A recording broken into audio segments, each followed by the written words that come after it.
नमस्कार, आप देख रहे हैं सूजस खास बुलेटिन और मैं हूं आपके साथ निशा शर्मा। राजस्थान की भजनलाल सरकार लगातार विकास के कार्य कर रही है। नसीराबाद में कई विकास कार्य करवाए जा रहे हैं। नसीराबाद में हो रहे सड़कों के निर्माण से लोगों को बेहद ही राहत मिल रही है। देखिए सूजस की इस खास रिपोर्ट को। नसीराबाद अजमेर की ऐतिहासिक और सामरिक दृष्टि से महत्वपूर्ण छावनी क्षेत्र अब तेजी से बदलता हुआ नजर आ रहा है। डबल इंजन की सरकार यानी केंद्र में श्री नरेंद्र मोदी और राजस्थान में श्री भजनलाल शर्मा के नेतृत्व वाली सरकार के लगातार विकास के कार्य कर रही है। वहीं अब प्रशासनिक अधिकारी भी तीसरे इंजन की तरह सक्रिय हो गए हैं। इन प्रयासों का असर जमीन पर साफ दिखाई दे रहा है। करोड़ों रुपए की लागत से नसीराबाद में कई विकास कार्य करवाए जा रहे हैं। इन्हीं में से एक बड़ा काम है सुभाषगंज अनाज मंडी के दक्षिणी मार्ग पर सड़क निर्माण का। सुभाषगंज अनाज मंडी के दक्षिणी मार्ग पर जहां पहले इस सड़क पर 2 पहिया वाहनों का निकलना ही मुश्किल था, वहां अब सीमेंट कंक्रीट से चौड़ी सड़क बनाई गई।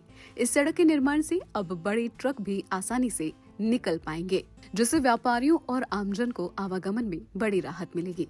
स्थानीय लोगों ने इस सड़क निर्माण की गुणवत्ता को लेकर संतोष जताया है और सरकार की कार्यशैली की सराहना की है।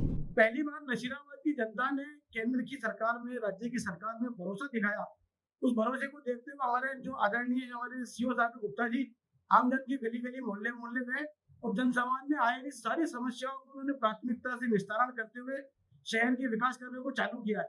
शहर के जितने भी सर्कुलर रोड हैं, शहर की गलियां ले लो, शहर की पानी की सप्लाई की व्यवस्था ले लो, पानी के अलावा जो शहर के अंदर पानी की नई लाइनें डाल रहे हैं और डीपीआर व्यवस्था जो पानी की चल रही है, इन सारी बातों को देखते हुए हमें ऐसा लगता है कि आम जन को जो राहत केंद्र की सरकार द्वारा, राज्य की सरकार द्वारा दी जा रही है, आम आदमी का भरोसा इस सरकार में बढ़ना चाहिए। और मैं मालिक से दुआ करता हूँ कि मोदी जी को और भजनलाल जी का कार्यकाल हमेशा आगे के लिए बढ़े। केंद्र में हमारी नरेंद्र मोदी की सरकार, राज्य में श्री भजनलाल जी की सरकार, ये दोनों डबल इंजन की सरकार ने मिलकर विकास की जो गंगा बही है, उससे हमारे कैंटोनमेंट एरिया में खूब विकास के कार्य हो रहे हैं। वहाँ के अधिकारी सीओ श्री नीतीश जी गुप्ता ने भी अपना पूरा शासन प्रशासन लगा रखा है और सारे संसाधन जुटा रखे हैं। जो भी काम हो रहे हैं वो छावनी क्षेत्र में खूब बढ़ चढ़ कर हो रहे हैं और छावनी में पहली बार हमने देखा है, कई दशकों से पहली बार देखा है कि इतना विकास हो रहा है कि आम जन को राहत महसूस हो रही है और ऐसा लग रहा है कि हाँ, अब कोई सरकार आई है जो इस छावनी क्षेत्र की कायाकल्प करने को तैयार खड़ी है। सरकार की गुड गवर्नेंस नीति और अधिकारियों की सक्रियता से अब आमजन को सीधा लाभ मिल रहा है।